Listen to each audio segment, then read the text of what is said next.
Hey guys, in this video, I'm going to be comparing the New Balance 2002R with the New Balance 1906R. So these two models are 2000s running shoes, or at least inspired by 2000s running shoes, and they are very similar in more than one ways, so I thought it would be cool to compare them in this video. As usual, I'll be comparing the main technologies and aesthetics of the shoes, as well as sizing, comfort, and overall quality of both models. And of course, I'll end off the video with my preferred choice of the two. The 2002R debuted in 2020, and it was based off the MR 2002, a made in USA running shoe from the 2000s. Ever since its debut in 2020, it has been one of the most popular New Balance lifestyle models in the recent years and has seen a multitude of awesome GR colorways and collaborations. The 1906R is not a new shoe and is actually a retro. It was originally a 2000s running shoe, it was retired for a bit, and it only recently retroed in the middle of 2022. In its short time back from the vault, it's seen a handful of interesting collaborations and GR colorways. Now I'm gonna do a quick side-by-side comparison of the two.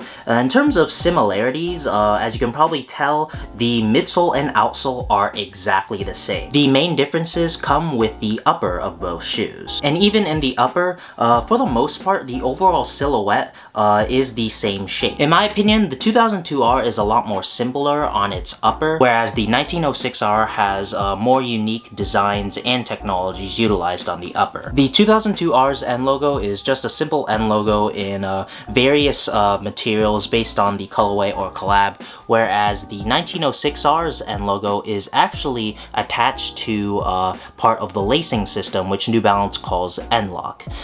This N-Lock system is intended to provide the user with a more lockdown feel in terms of tightening of the laces, but in my opinion, it's just a gimmick. It doesn't really add much to the tightening of the laces. Like, I mean, really, if you want tight laces, tie your laces tighter, or make sure to lace up your shoes tighter. Make sure there's not too much slack. Like, this does very little, it's just a gimmick. And then the next thing of the 1906R that heavily differs from the 2002R is this interesting rubberized plastic webbing.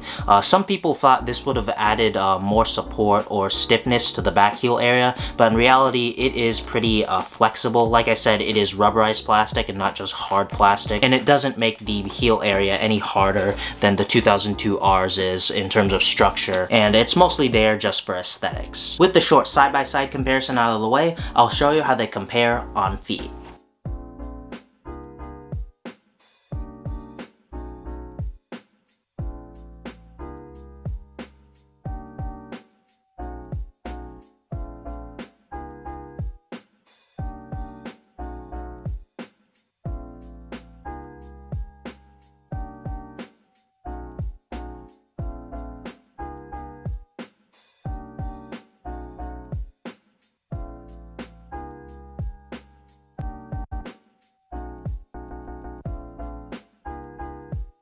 In terms of sizing, both the 2002R and 1906R run slightly wider, so if you have narrow or normal width feet, I recommend sizing down. But if you have wider feet, I recommend sticking true to size. I am a true size 9.5 with pretty normal width feet, so I go down half a size to a size 9 in both the 2002R and 1906R. But as I always say in all of my New Balance reviews and comparison videos, if you have the chance to try either of the models on before you buy them, I definitely recommend you do that, since everyone's feet are different. In terms of comfort, as I said in the side-by-side comparison, they both literally have the same exact midsole. The midsole utilizes Absorb SPS, and Energy technologies, as well as a webbing in the outsole and midsole, so you get a good amount of cushioning and compression resistance, as well as excellent arch support in both models. And yes, the 1906R, at least some of the GR versions, do come with an Ortholite comfort insole. It adds very little to the comfort, and it's pretty insignificant, and that's why for my 3-factor comfort rating for both the 2002R and 1906R, I give them the same score: 6 out of 10 for softness, 6 out of 10 for firmness, and 8 out of 10 for midsole shape and support. They both have an excellent amount of softness without it being too overly soft or squishy on feet, and a good amount of firmness to back it up without it feeling too overly stiff or firm on your feet.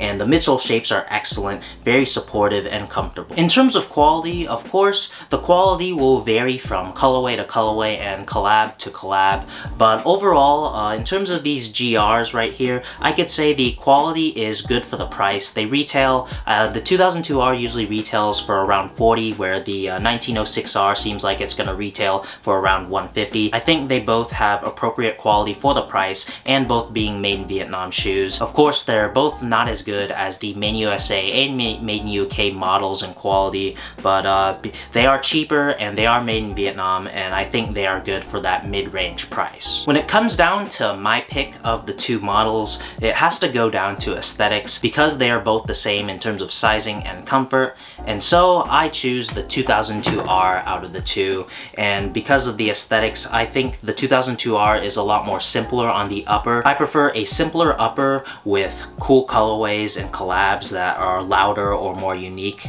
than a more complex upper like in the 1906R. Of course, I still like the 1906R's looks. I think it's more complex and unique upper. It definitely has a place in the New Balance lineup, but I just prefer the simpler aesthetics of the 2002R silhouette, and you just need to throw on a cool colorway or collab to make it that much better. So which model do you guys prefer from the 2002R or 1906R? I'd definitely like to know down in the comments. So that's gonna do it for this video. Like and subscribe if you enjoyed. Follow me on my socials. Thank you to all my Patreon backers. Check out the Intelligent site for more New Balance content and guides, and I'll catch you guys in the next one.